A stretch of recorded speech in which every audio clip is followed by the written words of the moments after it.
William dug a hibernating frog out of the ground, then brought it home. When he had nothing to do, he kept it in a box, but when he was in a bad mood, he would place it on the table and stroke it. Once he learned that his little sister was terrified of frogs, he would immediately hold the frog up in front of her. Every time, however, his meddling older brother would intervene. One day, he brought home a large spider. Even though it was already dead, it still managed to scare his sister, and whenever this happened, his brother would appear, fuming. In truth, William had always been afraid of these bugs himself, but he enjoyed the feeling of tormenting others even more. Within this family, William didn't have a good relationship with anyone. His parents were insignificant in his eyes, and his eldest brother only pretended to be serious. His little sister, however, was simply a girl who cared about her appearance. Yet someone as dark as William had his own unique skill. Whenever he hated someone, he would go into the small forest and hammer iron nails into a doll's body, one by one. Often, the person he hated would fall as if in response.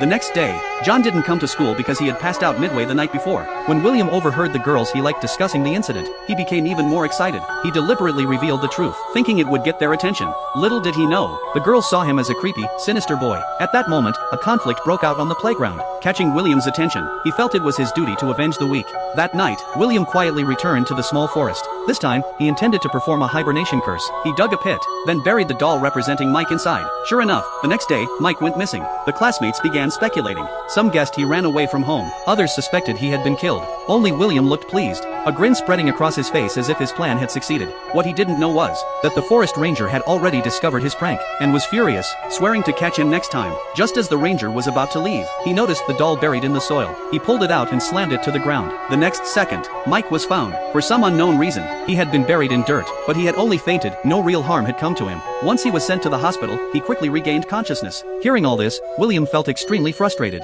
He had cast the hibernation curse on Mike, which was supposed to last until spring. In his anger, William lashed out at the three classmates who had been talking, even though none of them had done anything wrong. He then picked one of them out. The next day, as soon as class began, William started his curse. Mark suddenly felt stomach pain and rushed to the restroom, but once he got there, the pain disappeared. As he prepared to leave, the restroom door suddenly locked behind him. William was there, grinning strangely, and then he pulled out a huge spider.